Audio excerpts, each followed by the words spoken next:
Hello my dear friends, how are you? I hope you all are well. Welcome to my channel Law Scholars and Legal Issues. In the previous class of IPC we have discussed about crime. In that part of crime we have discussed the meaning of crime, whether crime is static, difference between tort and crime. Let's start the further remaining part. Before starting this video, if you like my video then please like, and if you are new on my channel then please subscribe my channel and share to your friends so that they can also get knowledge from this video about legal matters. Let's start today's lecture. This lecture may be lengthy, but we have to understand it deeply. The very concept of the different elements and stages of crime is very important for every aspects of legal system, that is criminal law. In IPC we have already discussed the various aspects, various points about crime. Let's start the elements of crime. Elements of crime. You know very well that every crime, your everything has some elements. Elements of crime here means उसके parts. Elements of crime का मतलब होता है कि crime के कितने parts होते हैं, यानी कि कितने ऐसे हम स्टेजेस को पूरा करेंगे, कितने ऐसे पार्ट्स को हम फुलफ़िल करेंगे, कितने ऐसे एलिमेंट्स को हम फुलफ़िल करेंगे, या कितने ऐसे इंग्रेडिएंट्स को हम फुलफ़िल करेंगे कि वो क्राइम की कैटेगरी में आ जाए. जैसे लास्ट क्लास में हमने ये भी डिस्कस किया था कि क्राइम और ऑफेंस के बारे में, कि सारे के सारे जो ऑफेंस होते हैं वो तो क्राइम होते हैं, बट सारे के सारे जो क्राइम है वो ऑफेंस की कैटेगरी में नहीं आते. तो जो हम ये एलिमेंट्स डिस्कस कर रहे हैं ये क्राइम के एलिमेंट्स हैं. I hope you understand it very well. और अगर आपको एक बार क्राइम के एलिमेंट्स और उसकी स्टेजेस अच्छी तरह से समझ में आ गई तो उसके बाद आपको आईपीसी का बेरेक्ट पढ़ना बहुत ईजी हो जाएगा. आप हर एक क्राइम को जब इन एलिमेंट्स के साथ या इन स्टेजेस के साथ जोड़ोगे तो आप ये जान पाओगे कि इस क्राइम में कौन सा जो एक ऑफेंस क्रिएट हो रहा है. और किसी भी क्राइम में एक ऑफेंस का पता लगाना सबसे इम्पोर्टेंट पार्ट होता है, और क्रिमिनल लॉ का आईपीसी में यही सबसे चैलेंजिंग पार्ट है. That we have must to know about that. There are 4 elements which go to constitute a crime. Crime के लिए, क्राइम बनने के लिए इसके 4 एलिमेंट्स माने गए हैं. सबसे पहला है ह्यूमन बीइंग, कि अगर कोई व्यक्ति ही नहीं होगा तो आप उसको क्राइम में कैसे लेके आओगे. अगर कोई ह्यूमन बीइंग ही नहीं है तो वो क्राइम कैसे कर पाएगा. अगर किसी जानवर के द्वारा कोई क्राइम हो जाता है, मान लो जानवर ने किसी व्यक्ति पर हमला कर दिया और उस व्यक्ति को उसने मार दिया, तो क्या वो क्राइम की कैटेगरी में आएगा? नहीं, वो क्राइम की कैटेगरी में नहीं आएगा. लेकिन अगर किसी के पेट ने किसी व्यक्ति को कोई चोट पहुंचा दी तो वो जो व्यक्ति है वो उस क्राइम की कैटेगरी में अवश्य आ जाएगा, क्योंकि ये उसकी लायबिलिटी है. उसकी ये जिम्मेवारी बनती है कि आप अपने पेट को संभाल के रखें, और अगर वो अपने पेट को नहीं संभाल के पाते हैं तो ये नेग्लिजेंस का पार्ट हो जाता है. तो वो भी क्या है, क्राइम की कैटेगरी में आ जाएगा. चाहे उसमें रिग्रेस इम्प्रिजनमेंट ना हो, चाहे उसमें सिर्फ डैमेजेस से काम चल जाए, लेकिन उसमें भी आप उसे क्राइम ही मानोगे. ह्यूमन बीइंग जो है, उसके बाद नेक्स्ट है कि एक ह्यूमन बीइंग होगा, फिर उसके बाद उसका मेंसरिया होना चाहिए. मेंसरिया क्या है? मेंसरिया मतलब गिल्टी माइंड. हमारे माइंड में जब कुछ गलत करने का विचार आता है वो होता है मेंसरिया. इट में भी इंटेंशन, ये इंटेंशन भी हो सकती है. इट में भी रैशन नेग्लिजेंट एक्ट, वो भी हो सकता है. इट में भी नॉलेज, आपको नॉलेज है कि मान लो आपने एक चाकू ले लिया और उस चाकू से आप किसी पे अटैक कर रहे हो और आपको पता है कि उस चाकू से जो है वो किसी को चोट पहुंच सकती है, और अगर वो किसी ऐसे नाजुक हिस्से में शरीर के लग गया तो हो सकता है कि आदमी की मौत भी हो जाए. आप उस चीज़ को जानते हो. अगर आप उसको जानते हो तो वो क्या आपका गिल्टी माइंड है, कि आपके माइंड में कुछ गलत करने का विचार आ चुका है. तो सेकंड एलिमेंट जो है वो है mens rea. The third one is actus reus. Actus reus का मतलब क्या होता है? Illegal act. इलीगल में एक्ट का मतलब कि जैसे एक्टस का मतलब होगा एक्ट. जैसे आपने किसी पे हमला किया, आप चले, आप दौड़े, आप कूदे, आपने किसी का एक्सीडेंट किया, वो क्या आपका एक एक्ट है. रियस का मतलब होता है prohibited act, prohibited by law. कोई ऐसा एक्ट जो प्रोहिबिटेड बाय लॉ है, लॉ ने जिसको प्रोहिबिट कर दिया है, वो क्या होगा? एक्टस रियस की कैटेगरी में दोनों आ जाएंगे। जैसे इलीगल एक्ट है, कोई भी आपने गलत काम कर दिया वो क्या है, एक्टस रियस है। या कोई ऐसा काम जो आपने करना था और लेकिन नहीं किया वो भी क्या है, एक्टस रियस है। Last one element is injury. Injury, मान लो आपने कोई एक्ट किया, आपने किसी पर को मारने की इच्छा रखते हो, आपने उस पर गोली भी चलाई, लेकिन वो गोली जो है उसको लगने की बजाय किसी जानवर को लग गई, तो क्या यहाँ पर क्राइम बनेगा? तो यहाँ पर इंजरी अगर हुई है उस व्यक्ति को, पर्टिकुलर व्यक्ति को, और जो आप क्राइम करने जा रहे हो तो वो उस कैटेगरी में कि किस कैटेगरी के ऑफेंस में आएगा, वो डिपेंड करता है कि at that time what are the circumstances, कि क्या वहाँ की परिस्थितियाँ थी, हाउ यू इंजर्ड, आपने कैसे चोट पहुँचाई, how much you attack on that victim, आपने कितनी बार उस पर अटैक किया। ये सारे के सारे मैटर हमें हमें जो है समझने पड़ते हैं जब हम उसे क्राइम की कैटेगरी में लाते हैं। अगर मान लो किसी व्यक्ति को आपने मुक्का मारा, लेकिन आपको ये नहीं पता था कि उस व्यक्ति के पहले भी उसी जगह पर चोट लगी हुई है और मुक्का मारने से वो मर सकता है, तो वो क्या है, आपका एक एक्ट हुआ है, इलीगल एक्ट है, प्रोहिबिटेड एक्ट है कि ब्लॉक करना, किसी को मारना प्रोहिबिटेड एक्ट है, लेकिन ये सिंपल हर्ट में आ जाएगा अगर आपको उसकी नॉलेज नहीं है। अगर आपको उसकी नॉलेज है तो इसका मतलब आपका मेंसरिया भी है, तो आप जो है मर्डर के लिए लायबल हो जाएंगे। Let's start these elements in detail. Human being, हमारे इंडियन पिनल कोड में सेक्शन 11 ये बताता है कि ह्यूमन बीइंग को डिफ़ाइन किया गया है। सेम वर्डिंग डिफ़ाइन नहीं है ह्यूमन बीइंग की, बट ह्यूमन बीइंग की जगह पर्सन डिफ़ाइन किया गया है। पर्सन का मतलब क्या होता है, कंपनी, कोई भी कंपनी हो सकती है, एसोसिएशन, कोई भी एसोसिएशन हो सकती है, बॉडी ऑफ पर्सन, कई लोगों का समूह हो सकता है, वेदर इनकॉर्पोरेटेड और नॉट, क्या वो इकट्ठे हैं या नहीं, it doesn't matter. The word person include artificial और ज्यूरिडिकल पर्सन भी हो सकते हैं। इन पर्सन में आर्टिफिशियल जैसे कंपनीज होगी जो बाद में तैयार, ज्यूरिडिकल पर्सन जो है जो आप ये कहोगे कि एक वैधानिक व्यक्ति है। तो यहाँ पर क्या हम कंपनी जो दिया है वो पर्सन की कैटेगरी में दिया है, क्या हम कंपनी को लायबल ठहरा सकते हैं किसी मर्डर के लिए? नहीं, हम कंपनी को लायबल नहीं ठहरा सकते मर्डर के लिए, लेकिन कंपनी जो है फाइन के लिए लायबल होगी। एसोसिएशन, कोई एक ऐसा एसोसिएशन है जैसे अगर पीपल का एसोसिएशन है तो वो लायबल होगा अनलॉफुल असेंबली में, अदरवाइज़ क्या है कि वो डैमेजेस के लिए लायबल होगा, पनिशमेंट के लिए लायबल नहीं होगा। बॉडी ऑफ पर्सन्स है, कुछ व्यक्तियों का समूह है तो वो लायबल होगा, उसकी लायबिलिटी अराइज हो जाएगी। Next one is mens rea. I have already told you that what is mens rea. Mens rea means guilty mind. Guilty mind, आपका विचार ऐसा आ गया, आपके दिमाग में ऐसी बात आ गई कि जिससे आप कुछ दोष करने वाले हो, कुछ ऐसा एक्ट करने वाले हो, गलत करने का जो विचार है वो होता है गिल्टी माइंड।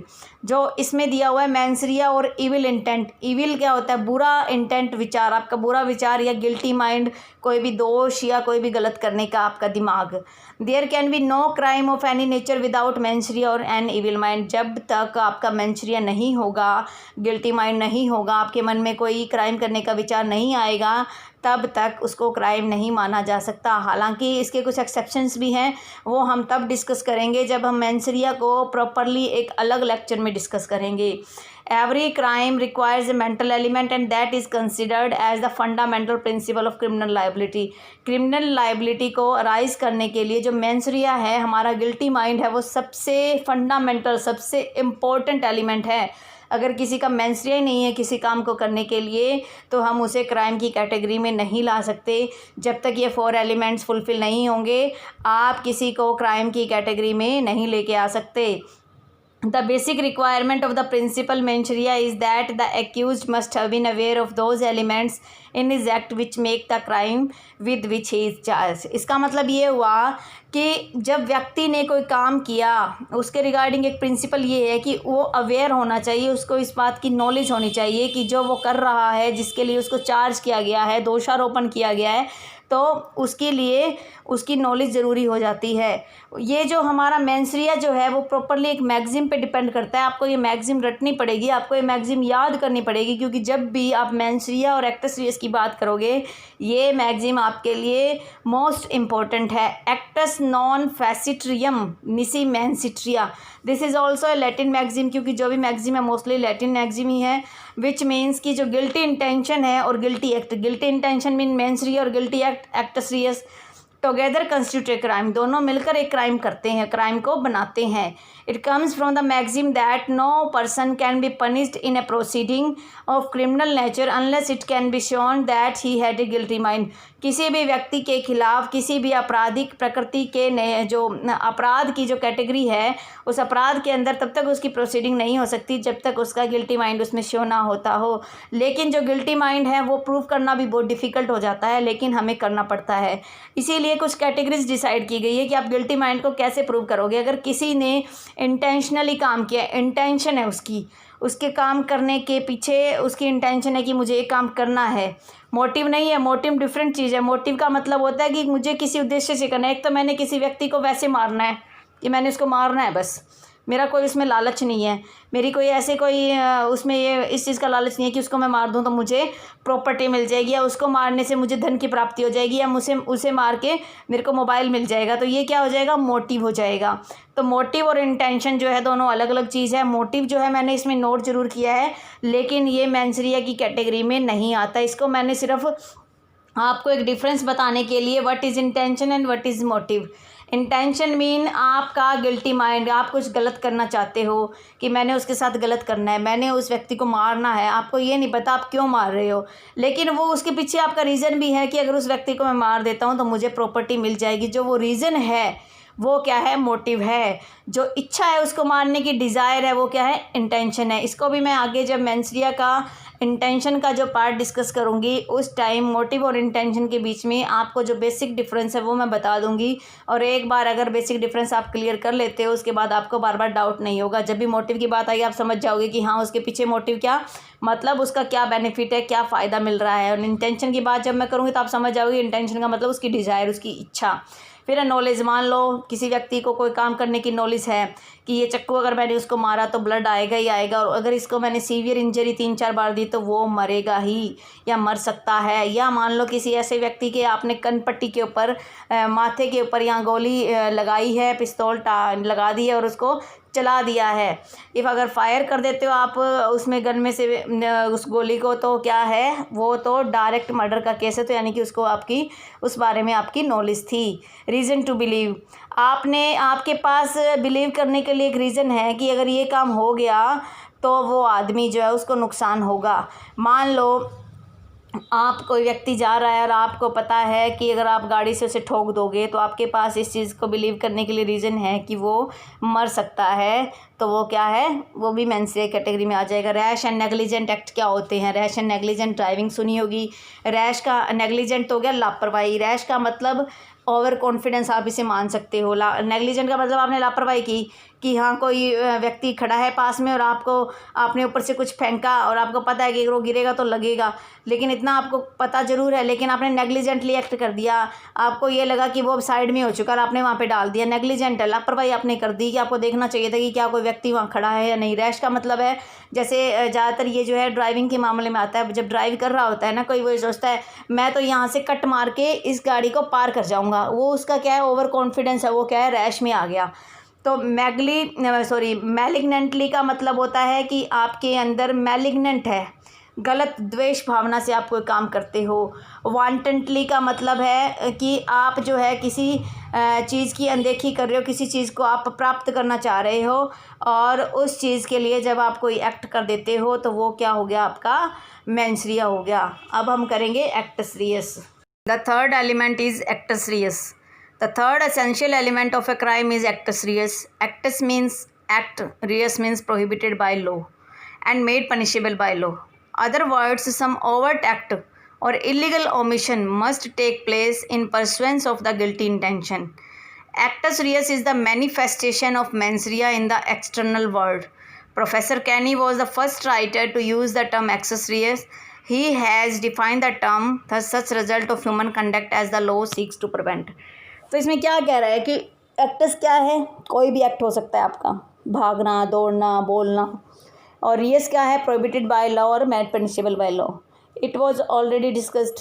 और अदर वर्ड्स में हम कह सकते हैं कोई भी ओवर्ट एक्ट होता है, ओवर्ट एक्ट बाद का एक्ट, इलीगल ओमिशन, अवैध ओमिशन का मतलब है जो काम आपने करना है और किया नहीं, जैसे किसी व्यक्ति को अपने घर में छोटा मेंबर है और उसको आपने खाना खिलाना और आपने खाना खिलाया नहीं, उसको खाना देने से वंचित कर देना भी क्या है, एक एक्ट सीरियस में काउंट होगा। उसके बाद ये कह रहे हैं कि इन pursuance of the guilty intention, guilty यानी कि आपके माइंड में पहले एक इंटेंशन आनी चाहिए, गिल्टी इंटेंशन होनी चाहिए, आपके अंदर दुर्भावना होनी चाहिए कि मैंने ये गलत काम करना है। तो उस गलत काम की सोच के साथ जब कोई आप एक्ट करते हो that is prohibited by law और that is punishable by law, तो वो क्या हो जाएगा, वो हो जाएगा एक्टस रियस। यानी कि एक्टस रियस जो है उसी को ही मेंसरिया की एक अगली प्रवृत्ति है, अभिव्यक्ति है कि आप मेंसरिया के बाद जो है उसको एक्सप्रेस कर रहे हो वो एक्ट करके। अगर आपके मन में कोई बात आ गई कि आपने किसी व्यक्ति को चोट पहुंचानी है लेकिन आपने एक्ट नहीं किया तो आपका कोई क्राइम नहीं है, लेकिन उसके परसुएंस में जब आपने एक्ट कर दिया वो क्राइम बन जाएगा। सबसे पहले कैनी ने जो है एक्टस रियस वर्ड को यूज़ किया था। उनके अकॉर्डिंग मनुष्य का जो कंडक्ट है, जो व्यवहार है, जिसमें लॉ ने उसको रोका है कि आपको ये व्यवहार नहीं करना और व्यक्ति वो व्यवहार करता है, तो वो क्या है, एक्टस रियस है। Last is injury. Injury IPC में सेक्शन 44 में डिफ़ाइन किया गया है। इंजरी किस प्रकार की होती है, किसी को चोट पहुंचाना सिर्फ बॉडी की चोट नहीं है, किसी को आप माइंड पे भी चोट पहुंचा सकते हो, किसी की रेपुटेशन को भी आप चोट पहुंचा सकते हो। किसी को आपने कह दिया कि कोई एक लेडी है, उसको आपने कह दिया ये तो जो है इलीगल काम करते हैं, ये तो जो है किसी के साथ गलत रिलेशन में है, या ये इसका करैक्टर जो है ये ख़राब है, ये क्या है, उसकी रेपुटेशन को आप डायरेक्टली हर्ट कर रहे हो, इंजर कर रहे हो, तो ये इंजरी में फॉल करेगा। बॉडी की इंजरी का आपको पता है, किसी को ब्लेड से कट मारना, किसी को नाइफ से कट मारना, किसी को गन शॉट देना, ये क्या है, बॉडी इंजरी। माइंड की इंजरी क्या है, किसी को आप क्रुएल्टी जिसे बोलते हैं, मेंटली हैरास कर रहे हो, वो भी क्या है, एक इंजरी है। और प्रॉपर्टी, और या आपने किसी की प्रॉपर्टी को डैमेज किया, किसी की बाइक है उसको डैमेज किया, किसी के घर में आपने पत्थर मारे, वो क्या है, इंजरी में काउंट हो जाएगा। यानी कि अब आपको समझ में आना चाहिए कि अगर आपको क्राइम देखना है कि क्या क्राइम हुआ है या नहीं, उसके लिए सबसे पहले तो एक मनुष्य का, ह्यूमन बीइंग का होना ज़रूरी है। सेकंड चीज़ कि उसकी गिल्टी माइंड होना चाहिए, उसके माइंड में कुछ गलत आना चाहिए कि गलत एक्ट करने के लिए। तीसरा एक्टस रियस होना चाहिए कि हमने उस गलत सोच को आगे करने के लिए कुछ एक्ट किया। और चौथा जो है, उस एक्ट से जो इंजरी हम चाह रहे हैं वो इंजरी भी होनी चाहिए। जब तक इंजरी नहीं होगी, अगर आपने किसी पे वार किया और उसको चोट ही नहीं लगी, तो इसका मतलब आपका जो एक्ट है वो क्राइम नहीं होगा। उसके बाद है स्टेजेस ऑफ क्राइम। अब हम डिस्कस करेंगे stages of crime. Stages of crime is very important because जब तक हम स्टेजेस ऑफ क्राइम नहीं जानेंगे तो हम ये नहीं पता लगेगा कि यहाँ पर अटेम्प्ट हुआ है या अकम्पलिशमेंट, यानी कि एक्ट पूरा हो गया है। तो सबसे पहली स्टेज होती है इंटेंशन, यानी कि मेंसरिया, जो गिल्टी माइंड होता है, जो हमने डिस्कस किया। सेकंड थिंग इज़ प्रिपरेशन, किसी भी काम को करने के लिए प्रिपरेशन करना। जैसे आपने किसी को मर्डर करना है नाइफ से, तो आप नाइफ खरीद के जो लाते हो वो क्या आपकी प्रिपरेशन है। किसी को आपने फांसी देना है और आप उसके लिए रस्सी खरीद के लाते हो, या आप खुद भी सुसाइड करते हो तो उसके लिए भी आप प्रिपरेशन करते हो। तो अटेम्प्ट टू सुसाइड अगर आप बच जाते हो और अदरवाइज़ आपका सुसाइड अकम्प्लिश हो जाता है, तो वो भी क्या क्राइम की कैटेगरी में आ जाता है सुसाइड। लेकिन अगर सुसाइड में अगर आपकी डेथ हो जाती है, अकम्प्लिश ही हो गया, तो फिर आप किसको पनिश करोगे, किसके अगेंस्ट जो है प्रोसीडिंग स्टार्ट करोगे, तो वो नहीं हो सकता। लेकिन आपका अटेम्प्ट हो जाता है तो उसमें भी आपको पनिशमेंट का प्रोविज़न है। बट मोस्टली क्या है, उस मामले में केसेस रजिस्टर नहीं किए जाते, ये सोचकर कि जिस व्यक्ति ने सुसाइड अटेम्प्ट किया है उसकी मेंटल कंडीशन ठीक नहीं थी और उस कंडीशन में वो व्यक्ति वैसे ही सज़ा काट रहा है, तो उसको सज़ा देने की ज़रूरत जो है महसूस नहीं होनी चाहिए। Let us start it with discussion. Intention first stage है, जो हमने आपको बता दिया मेंसरिया है। यहाँ सिर्फ ओनली इंटेंशन वर्ड यूज़ है, लेकिन इंटेंशन जो है मेंसरिया का एक पार्ट है, तो मेंसरिया यहाँ पर काउंट होगा। इस स्टेज के अंदर क्या है, ऑफेंडर ने डिसाइड किया है the motive and decide is course और डायरेक्शन टुवर्ड। पहले तो ऑफेंडर का इसमें मोटिव डिसाइड होगा कि उसको किस पर्पज़ के लिए ये एक्ट करना है, किस पर्पज़ के लिए एक्ट सीरियस करना है। उसके बाद वो ऑफेंस के लिए जो अपने आप को डायरेक्ट करेगा, उस ऑफेंस के लिए अपने आप को तैयार करेगा। The ironical fact about the stage is that the law can not punish the person just for having an intention to do any illegal act. ये एक आयरनी मतलब विडम्बना समझो कि सिर्फ इंटेंशन के बेस पे किसी को पनिश नहीं किया जा सकता। अगर इंटेंशन के बेस पे पनिश किया जाता तो अपने देश में या हर घर में, हर परिवार में, सोसाइटी में हर कोई किसी दूसरे को ख़त्म करने की इंटेंशन रखता है। ऐसे तो हर किसी को भी सज़ा दी जा सकती है, इसलिए इंटेंशन को पनिशेबल नहीं माना गया है। और more over being the mental concept, उसके बाद आपका जो मानसिक स्तर है उसको भी देखा जाता है। और ये एक जज के लिए बहुत डिफ़िकल्ट हो जाता है कि वो उस इंटेंशन को कैसे पोजेस करेगी, कैसे वो उसको निकाले कि इस व्यक्ति की इंटेंशन थी। जब तक उसने कोई एक्ट सीरियस नहीं किया, जब तक कोई इंजरी नहीं हुई, तो आप उसमें इंटेंशन कैसे निकाल पाओगे? किसी के मन में क्या चल रहा है आपको क्या पता? हमारे पास काफ़ी साइंटिफिक रिसर्च तो हैं, लेकिन हमारे पास ऐसी अब तक कोई भी डिस्कवरी नहीं हुई है कि जो अगले के मन के अंदर क्या उसकी भावना चल रही है, माइंड में क्या कुछ चल रहा है, वो हम पता लगा पाएँ। इंटेंशन भी दो प्रकार की होती है, एक होता है स्पेसिफिक इंटेंशन और एक होता है जनरल इंटेंशन। स्पेसिफिक इंटेंशन जो है, स्पेसिफिक इंटेंशन में आप उस इंटेंशन को बोलोगे जिसके अंदर कोई स्पेशली जो है उसके अंदर कुछ इंसान की ऐसी सोच है कि उससे कुछ कंसिक्वेंशियल हार्मफुल एक्ट्स होंगे, यानी कि वो एक्ट जब करेगा तो उसमें ऐसे ऐसे कंसिक्वेंसेस होंगे, उसके ऐसे ऐसे फल मिलेंगे कि जिससे जो है वो एक्यूज़ जो है उसका रिज़ल्ट डिसाइड होगा। जैसे एक्यूज़ को इसमें ये रिक्वायर्ड होगा कि वो अपने स्पेसिफिक रिज़ल्ट उसमें प्रूव करें, जैसे कि फ्रॉडुलेंटली आना चाहिए उसमें या डिसऑनेस्टली है, तो उसका एक स्पेसिफिक रिज़ल्ट होता है कि वो फ्रॉडुलेंटली कोई काम कर रहा है, कोई ऐसा एक्ट कर रहा है। सेकंड है जनरल इंटेंशन। जनरल इंटेंशन क्या होती है कि this intention does not require any specific result, इसमें कोई स्पेसिफिक रिज़ल्ट जो है रिक्वायर नहीं होता। इस इंटेंशन को थोड़ा डिटेल में डिस्कस करने के लिए हम आगे समझते हैं क्या कुछ है। Preparation is the second stage. आज के इस वीडियो में मेरे मोबाइल में कुछ प्रॉब्लम आ रहा है, तो बार बार जो वीडियो है स्ट्रक हो रहा है, तो बार बार मुझे ही अलग अलग वीडियो बना के उसको कंबाइन करना पड़ेगा। Sorry for this inconvenience. Let's start preparation. Preparation is the second stage amongst the stages of crime. Stage की जो स्टेजेस हैं क्राइम की, उसमें जो सेकंड स्टेज है, it means to arrange the necessary resource for the execution of the intentional criminal act. इसमें क्या है कि जैसे मैंने पहले ही बताया, किसी ने मर्डर करने के लिए नाइफ परचेज किया, तो वो क्या है, एक नेसेसरी रिसोर्स है मर्डर के लिए। या किसी ने चोरी करने के लिए एक रस्सी परचेज़ की जिससे कि वो जो 3-4 मंजिलें जो इमारत है वहाँ पर वो आसानी से चढ़ सके, तो ये क्या है, एक प्रिपरेशन है। प्रिपरेशन जो है पनिशेबल नहीं है, क्योंकि कई ऐसे केसेज है जहाँ पर जो प्रोसिक्यूशन होता है वो फेल हो जाता है कि वो प्रिपरेशन को कैसे प्रेजेंट करे, तो इसके लिए ये डिफ़िकल्ट हो जाता है, इसलिए इसको पनिशेबल नहीं बनाएगा। लेकिन कुछ ऐसे भी हमारे ऑफेंसेस है जिनमें प्रेपरेशन को पनिशेबल बनाया गया है। जब हम उन ऑफेंसेस को पढ़ेंगे तब उसमें आपको बताया जाएगा कि प्रिपरेशन जो है कहाँ कहाँ पर पनिशेबल है।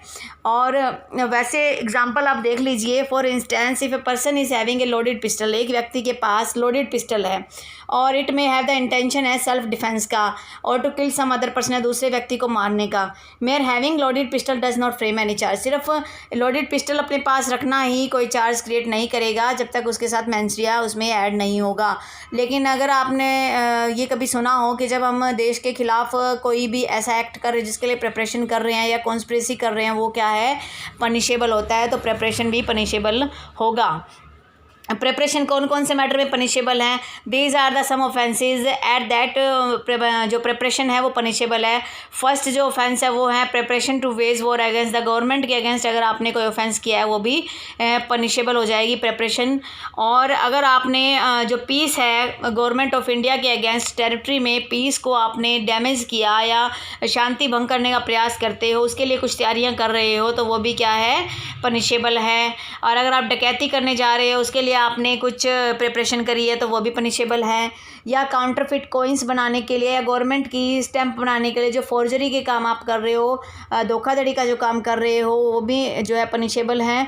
और उसके बाद काउंटरफिट कॉइन्स होते हैं या वेट मेजरमेंट बनाने के लिए कुछ प्रोडक्ट आप तैयार कर रहे हो, तो वो भी पनिशेबल होता है। लेकिन mere possession of these is a crime. इनका जो पोजेशन है वो भी क्राइम है। और no possessor can plead that he still the stage of preparation. तो कोई भी पोजेसर, अगर किसी ने ये सब कुछ कार्य वो कर रहा है, तो वो ये एक अपना डिफेंस नहीं ले सकता कि उसने तो अभी तक वो प्रिपरेशन के स्टेज पे है, ना तो उसका कोई इंटेंशन है और ना ही वो जो है उसने इससे रिलेटेड कोई आगे अटेम्प्ट किया है, तो इस बेस पे वो नहीं बच सकता। उसके बाद है अटेम्प्ट। अटेम्प्ट आप क्या कहते हो कि जैसे आपने किसी को मारने का प्रयास किया, किसी को आपने स्टैब किया, स्टैब मतलब चाकू घोंप दिया किसी के पेट में, उसको हॉस्पिटल ले जाएगा, वो बच गया, तो वो क्या है? अटेम्प्ट है। आपने तो मारने का प्रयास किया लेकिन वो बच गया, तो क्या आएगा? अटेम्प्ट काउंट होगा। It is also known as the preliminary crime. इसे जो है शुरुआती क्राइम बोला जाता है, क्योंकि प्रिपरेशन के बाद जब तक आप अटेम्प्ट ही नहीं करोगे, कोई एक्ट ही नहीं करोगे, तो फिर क्राइम कैसे कंप्लीट हो पाएगा? तो ये इसीलिए प्रिलिमिनरी बोला गया है। द वर्ड अटेम्प्ट जो है कहीं भी डिफाइंड नहीं है आईपीसी में, और ऑक्सफोर्ड डिक्शनरी के अनुसार जो है अटेम्प्ट को बताया गया है कि earnest and consistence activity intended do जो और अकम्प्लिश समथिंग, कुछ पूरा करने के लिए या कुछ अर्न करने के लिए जब आप ऐसा कोई एक्टिविटी करते हो जिसमें आपकी इंटेंशन हो, तो वो क्या है? अटेम्प्ट है। If the attempt to commit a crime is successful हो जाता है, then the crime itself is committed. Committed मतलब अकम्प्लिश हो जाएगा। But where the attempt is not followed by the intended consequence, जब अगर मान लो कुछ आप कॉन्सिक्वेंस, कुछ परिणाम आप चाह रहे थे और वो परिणाम आपको नहीं मिल पाते हैं, वो रिजल्ट आप गेट नहीं कर पाते हो, किसी को मारना चाह रहे थे और वो मरा नहीं, तो वो क्या है? अटेम्प्ट होगा।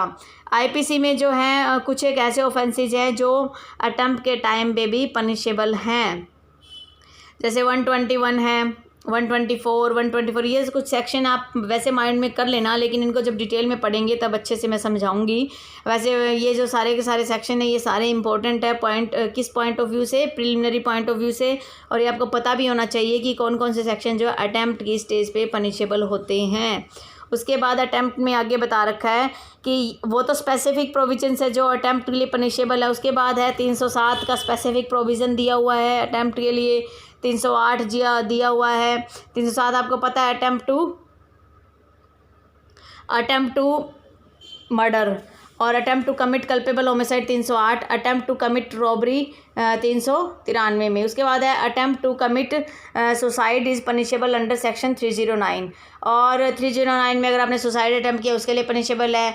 इसके अलावा कुछ ऐसे प्रोविजंस हैं जिनका कहीं ऐसे कुछ ऑफेंसेस है जिनका कहीं प्रोविज़न नहीं दिया गया है, तो उनके लिए 511 में उनका प्रोविज़न है कि जो भी ऐसा कोई एक्ट है जिसके लिए कमिट करने के लिए अगर जो पनिशमेंट का प्रावधान दिया गया है, अगर कोई उसे अटेम्प्ट करता है तो उसकी हाफ पनिशमेंट उसे मिलेगी।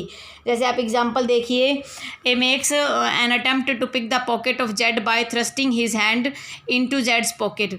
अब एक क्या करता है कि किसी व्यक्ति की पॉकेट में वो हाथ डालता है, उसके बाद वो फेल हो जाता है उसको अटेम्प्ट करने में, यानी कि चोरी करने में अटेम्प्ट करने में फेल हो जाता है, तो कंप्लीट करने में फेल हो जाता है, तो उसने अटेम्प्ट किया है और यहाँ पर वो गिल्टी लाइबल होगा। उसके बाद है अकम्प्लिशमेंट। अकम्प्लिशमेंट क्या होता है? ये लास्ट स्टेज होती है जब कोई क्राइम हम करने जा रहे हैं और हम जो भी रिजल्ट उससे चाहते हैं और वो रिजल्ट हम अचीव कर लेते हैं, तो वो क्या हो जाएगा? अकम्प्लिशमेंट, यानी कि committed. Accused is guilty of the offence only if he succeed, तो गिल्टी तब होगा जब वो सक्सीड होगा, otherwise he is guilty of attempt only, वह केवल गिल्टी ही होगा उसका अटेम्प्ट का। Accomplishment this is the last stage है कमीशन ऑफ क्राइम की। द एक्यूज जो है गिल्टी होगा ऑफेंस के लिए अगर वो कामयाब हो जाता है, अदरवाइज़ वो अटेम्प्ट काउंट होगा। जैसे ये एग्जांपल दिया हुआ है, इसमें क्या था? एक आदमी ने किसी को मारने की इंटेंशन से उसको किल किया और वो मर जाता है, तो यहाँ पर मर्डर जो है कमिट हो चुका है, अकम्प्लिश हो चुका है, अटेम्प्ट नहीं माना जाएगा। उसके बाद है कि without any excuse fire loaded cannon into the crowd, एक जो है बिना किसी कारण के ही क्राउड भीड़ के ऊपर अटैक कर देता है और उसमें से एक व्यक्ति मर जाता है, तो वो भी गिल्टी होगा मर्डर के लिए। हालांकि उसने प्री मेडिएटेड डिज़ाइन नहीं किया, पहले ये कोई मसौदा तैयार नहीं किया था कि मुझे ऐसे कोई एक्ट करना है, लेकिन फिर भी उसे पता है कि जब गोली चलेगी तो उसके कंसिक्वेंसेस क्या होंगे। I hope you understand very well. If you have any doubt, please comment. If you like my video, please like, and if you are new on my channel, then please subscribe. और अपने दोस्तों में भी ये आप share कीजिए, क्योंकि sharing is caring. अगर आप इसी तरीके से लगन से इनको वीडियो को सुनते रहे, उनके वेल प्रिपेयर्ड नोट्स तैयार कर लिए, या अगर आपको रिवीजन चाहिए तो आप जो है टेलीग्राम चैनल पर लॉ स्कॉलर्स और लीगल इश्यू से टाइप करेंगे तो आप उसको चैनल शो करेगा और आप उसको ज्वाइन करके वहाँ से PDF भी डाउनलोड कर सकते हैं। Thank you for watching.